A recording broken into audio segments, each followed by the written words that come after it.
Gotcha. Okay. Can you tell me what was the tipping point to make you separate yourself from the role? Because I know you said you never signed, so it was probably easy to walk away. But what was it that brought you to that point? It's crazy for you to be the motherfucker asking me this because I can remember a day. So I can recall after a while running around with Suge, fucking around networking and seeing that his little momentum not really jumping off the way he had intended. And I was realizing like as I was moving around, being affiliated with the role officially was being more of a hindrance than it was of a help. And I remember asking John, like, hey, John, hey, take me down off that website. And he was like, hey, Spider, I can't make no changes like that unless somebody from the office tell me. He said, I wouldn't mind, but you gotta have somebody from the office tell me. So I was so interested in having my image removed, I had to muster up the courage to get at Suge and let him know how I was feeling because I wanted my image off. And that's the only way you was gonna do it.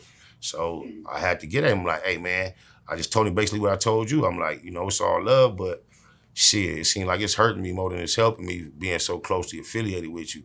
And I told him I asked you to take it down, and I told him you told me you couldn't do it unless you got authorization. And he was like, oh, he just gave me his blessing, ain't nothing. He expressed that he wished he could have done more in a quicker time, and if shit don't crack for me, by the time he get his shit cracking, we get right back to it. And he just kept it G. But yeah, that's how that took place.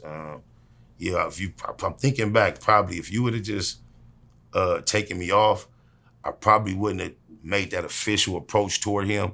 And then it would have been a funny energy when it was time to move on to the next situation because it would have been not a dealt with clean cut. And I'm glad it worked out that way, yeah. Yeah. What up, I wasn't John? removed You initially, realize but that it's been about 20 years, fool? I just realized that. That's crazy. yeah, yeah. I just didn't want, I didn't want to get fired for taking you off, but I didn't have any problem taking you off. It's just No, it you wasn't my site. So I gotta protocol, get the like approval. protocol, Um, bro. okay, so after that split, I remember we launched your website. We did the Brainless. I don't know if it was an album or a mixtape. It was I can't remember exactly, but it was kind of mixture between both, depending on Yeah, how you yeah. looked at it. Well, when you go with the term album, I've yet to actually ever put out an album, but we did call it that back then, the prequel or something of that nature. Yeah, yeah. That's what it was, the prequel. Yep. And then shortly thereafter, you hooked up with GUnit. Can you tell me and take me back and let me know how you ended up hooking up with 50 Cent and them and then kind of starting to run with them? Sure. Um, Between the gap of stepping away from Suge and meeting 50 Cent, I was fucking with a cat named Kill by the Watts. And it was it was myself, him, and Snipe, and Pipe the Sniper from Grape Street. Shout out Pipe the Snipe, that's my low, my day uno. Scrap D-Mac, East the deal, foolies. But anyway, we was like a trio in a venture as far as music. Kill was gonna be the CEO, and Pipe the Snipe and myself were the artists. And in order to like generate what we considered what we needed as far as finances, we was moving around out of town. Kill and myself. Uh, so Kill had the plugs in Atlanta, and we went. We sat down. We landed in Atlanta. The nigga Kill introduced me to about 6, 7, 8 niggas across Georgia. Put things in motion, and he got up out of there, back to the city. So I was out there grinding, putting shit in motion, doing my thing. And at the same time, my brother, Big Spider, was in Nashville. And he had went to Nashville I told y'all what his trade was, I swear to God, the same way niggas get a sack and go out of town to go serve, he went to Nashville to go rob. He knew a nigga that was like heavy in the game, and he was telling me a lot of niggas that owe me in certain shit I could point out, show you how to come get some money. So my brother went to Nashville on a robbing spree. So he and I, as brothers, was on some sibling rivalry time at the time as well. And me being a younger brother, I'm out here in the A trying to bubble with the spirit of, I can't wait to show this nigga. I'm gonna get mine on. I don't need him. I'm gonna do that. And he's in Tennessee, like, calling me like, it's cracking out here. We doing this, we doing that. So it's like a slight bit of competition between us about who got it popping on what side. And throughout that process, his conversation started being, yeah, nigga, that nigga Young Buck, I be seeing that nigga every day. Ooh, he pull up to the projects and nigga, there be 30 niggas out there. I get in the car with him, cuz we be gone. Woo, woo. So now the rapper in me, he keeps saying shit like that. I'm like, cuz, if it's like that, what you got, cuz, call my phone. So he took that like a challenge. Like, matter of fact, he like, all right, hold on. I'll call you back. 5 minutes later, he had Buck calling my phone. And that kind of sparked the first meeting was over the telephone. Shortly thereafter, Buck took off to go on Straight Out of Cashville radio promo for the tour for his album that he's about to drop. And I was in Atlanta. You know, everybody who's familiar with geography knows how close Atlanta and Nashville are. So it came a time in that tour where Buck was scheduled to come to Atlanta. And the niggas that my brother was in Nashville with that made it as to where he met Buck, they had it planned to come to Atlanta and meet Buck when he got to Atlanta and hang out. He was gonna be there like 2 or 3 days, go to the club, he was gonna radio and do a show.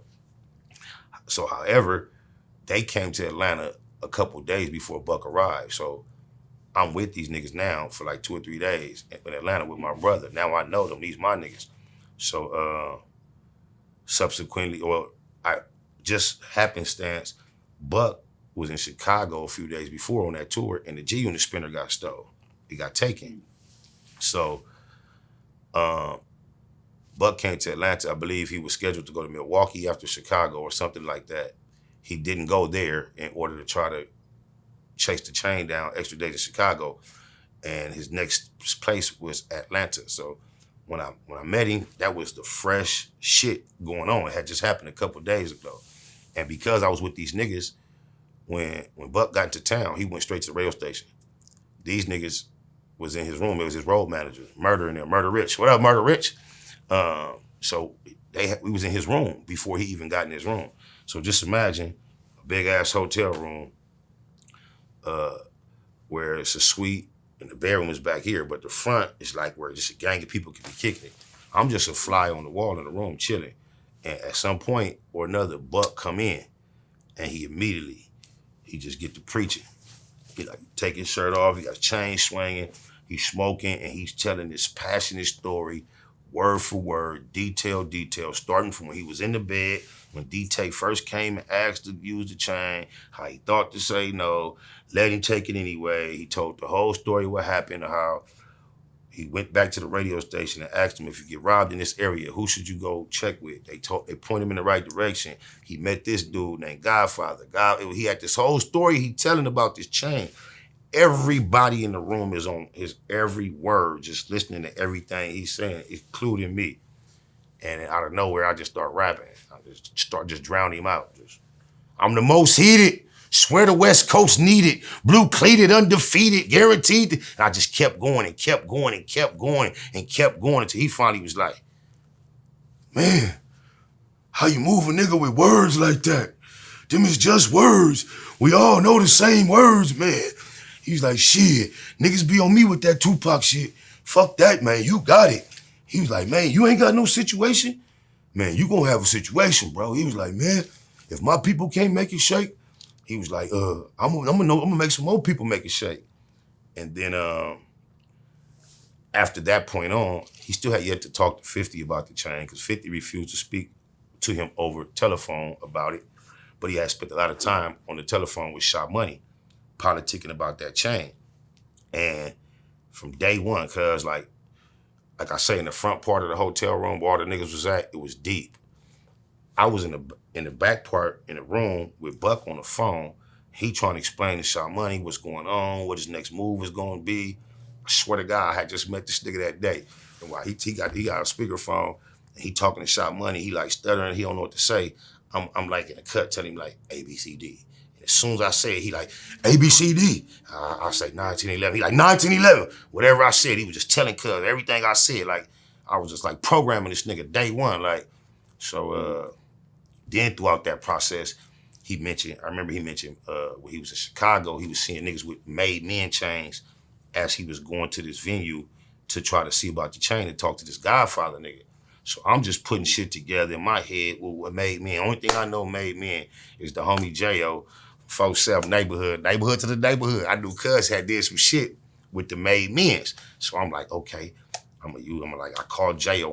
on a speakerphone right in front of Buck. I'm like, Cuz, check this out, Cuz.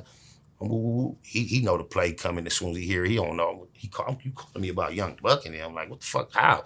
But he don't care. I'm like, cuz, the chain got took, cuz, wow, made man, cuz, see what you can see. I know more than likely he probably couldn't do nothing. I just trying to make impression on this nigga Buck, chase this shit down. He was like, um, when he finally got to that venue to talk to the nigga about the chain, Godfather let him know holler at JoJo Capone. Shout out JoJo Capone. And JoJo Capone that implicated Doja, Game name in the story. So when when Buck told me Game name, I called Game. I go big on Game about the chain.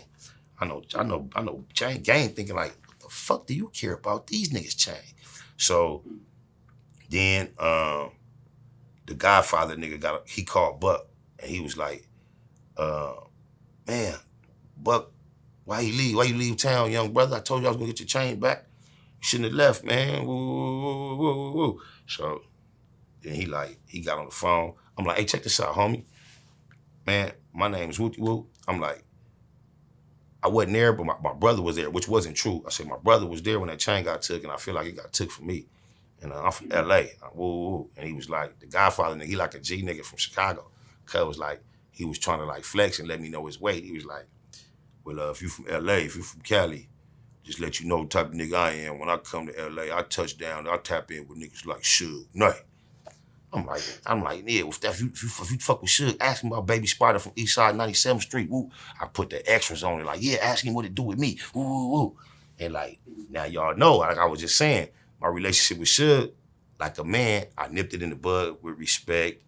But you know how Suge reputation, you would imagine that I left the opportunity for Suge when the nigga called and checked, Suge could say anything. You feel me? But when it was all said and done, salute to you, Godfather. You still alive and breathing. Much love, homie. Much respect. Because that nigga called back some hours later and was like, tell young Buck he gonna get his chain back. And he could thank that Spotter Loc nigga on God. So what Suge, salute to you, Simon, too. Because so that just meant Suge kept it funky and played the game correctly and stamped what I said. Because I didn't put no extras on nothing I didn't deserve. But he still had the opportunity to downplay it and make the Godfather nigga think he didn't have to really honor, whatever it was that I desired, but it all worked out as in that manner.